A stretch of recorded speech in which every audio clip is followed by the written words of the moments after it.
عليكم ورحمة الله وبركاته. نحمده ونصلي على رسوله الكريم. أما بعد فأعوذ بالله من الشيطان الرجيم. بسم الله الرحمن الرحيم. المسلمات المسلم صدق الله العلي العظيم. আমরা এখানে সবাই কেন একত্রিত হয়েছি আমাদের কারো অজানা নাই। আমরা জানি আমাদের মুসলমান ভাই সে আগুন নিভানোর জন্য দিয়েছিল। সরকার চলে আসবেন, ভিন্ন ধর্মের লোক এসে তাদের মন্দিরে আগুন নিভানোর জন্য দিয়েছে। দরকার ছিল তাকে পুরস্কৃত করার, কিন্তু এই উগ্রবাদী কি করেছে? তারা পুরস্কৃত বিনিময়ে এমন পুরস্কার দিয়েছে, তারা প্রচুর মুসলমান ভাই, তারা কেন কোনো মুসলমান নয়, তারা একদম 30 বছরের হাফেজ, তাদের কাছে এমন পুরস্কার দান করেছেন, দুনিয়ার থেকে বিদায় করে দিয়েছেন। আমরা সুস্পষ্ট বিচার চাই।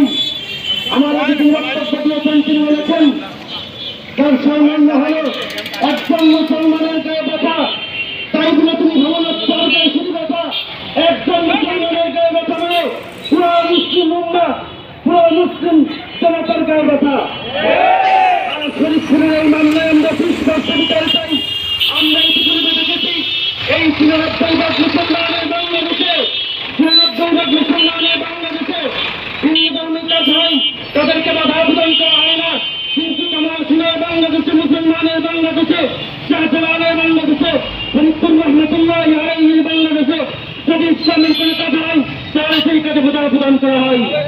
বাংলার মুসলমান শুধু তাই নয়, এই আগুন নিবানোর জন্য এই যে এক মুসলমান, দুই মুসলমানকে মৃত্যুবরণ করেছেন, তাদেরকে শহীদ করে দিয়েছেন।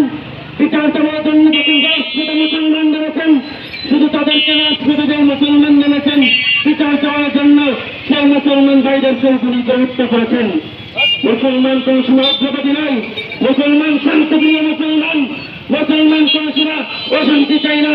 কিন্তু মুসলমান আমাদের উত্তরসূরি, কারিফ আমাদের উত্তরসূরি, মুসলমানদেরকে যদি একবার লাগাই দেওয়া হয়, কাপড়ের কাপড় মাথায় বেঁধে যখন নেমে পড়বে বাংলা জমির থেকে হিন্দু খ্রিস্টান, তারা এটাকে রাস্তা পাইবে না।